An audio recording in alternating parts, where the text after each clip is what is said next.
ఈరోజు సింపుల్గా egg masala curry ఎలా చేసుకోవాలో చూద్దామండి. నమస్తే ఫ్రెండ్స్, నేను మీ Sravanthi. Welcome to Sravanthi kitchen secrets. First time మన ఛానల్ చూస్తే ప్లీజ్ లైక్ చేయండి, షేర్ చేయండి, సబ్స్క్రైబ్ చేయండి ఫ్రెండ్స్. అలాగే పక్కనున్న బెల్ ఐకాన్ని క్లిక్ చేస్తే ఆల్ అనే మార్క్ వస్తుంది. అక్కడ క్లిక్ చేయగానే నోటిఫికేషన్, వీడియో పెట్టగానే మీకు నోటిఫికేషన్ వస్తుందండి. నా వీడియో స్కిప్ చేయకుండా చూడండి. నేనైతే ఈరోజు మసాలా ఎగ్ కర్రీ ఎలా చేసుకోవాలో చూద్దామండి. ముందుగా అయితే 4 ఎగ్స్ని అయితే ఉడకపెట్టేసుకొని ఘాట్లు పెట్టేసుకొని ఆయిల్ వేసుకొని కొంచెం పసుపు, ఉప్పు వేసి మంచిగా వేయించుకున్నానండి.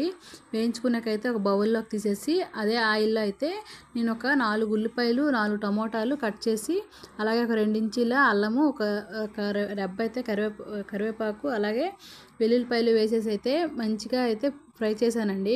మరీ ముక్క వేగనవసరం లేదు, మెత్తపడినంత వరకు వేయించుకుంటే సరిపోతుందండి. ఇలా వేగిపోయాకైతే వాటిని తీసేసి అయితే పైన పేస్ట్ చేసేసానండి. పైన పేస్ట్ చేసేసాకైతే అదే ఆయిల్లోనైతే నేను చూపించినగా ఇవ్వండి, ఒక 2 ఎండుమిర్చి, ఒక 4 పచ్చిమిర్చి, అలాగే బిర్యానీ ఆకు, మొగ్గ, లవంగా, అలాగే కరివేపాకు, జీలకర్రని వేసేసుకొని అయితే ఫ్రై చేసుకున్నానండి. అన్నిటిని ఒకదాని తర్వాత ఒకటి వేసేసుకొని అయితే మంచిగా ఫ్రై చేసుకోవాలండి. ఇవి కొంచెం వేగాకైతే మనం ముందుగా ఆనియన్, టమోటా ఉన్నాయి కదా, పేస్ట్ చేసుకొని పెట్టుకున్నాం పక్కన, ఆ పేస్ట్ని అయితే ఇందులో వేసేసేయాలండి.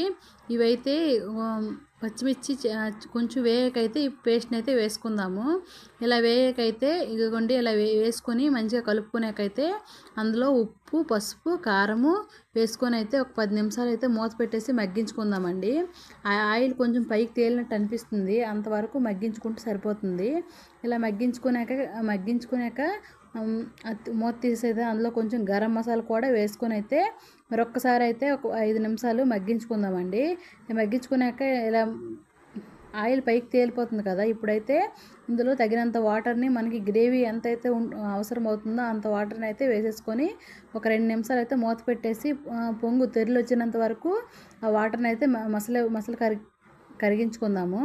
ఇలా మసాలా కరిగాకైతే ముందుగా మనం ఫ్రై చేసుకున్న ఎగ్స్ని అయితే వేసేసి మీడియం ఫ్లేమ్లో పెట్టేసి అయితే ఆయిల్ పైకి వచ్చేంత వరకు, అలాగే గ్రేవీ చిక్కపడినంత వరకు మగ్గించుకోవాలండి. మధ్యలో మూత తీసేసుకుంటూ కలిపేసుకుంటూ ఉంటే సరిపోతుంది. ఇలా ఒకసారి చూడండి, ఆయిల్ పైకి వచ్చింది కదా. ఇప్పుడైతే నాకైతే కొత్తిమీర లేదు, మీరైతే కొంచెం కొత్తిమీర వేసుకొని గార్నిష్ చేసుకొని తీసుకుంటే, స్టవ్ ఆఫ్ చేసుకుంటే ఎంతో రుచికరమైన ఎగ్ మసాలా కర్రీ అయితే రెడీ అయిపోతుందండి. ఇలా ఒకసారి ట్రై చేయండి, చాలా బాగుందండి.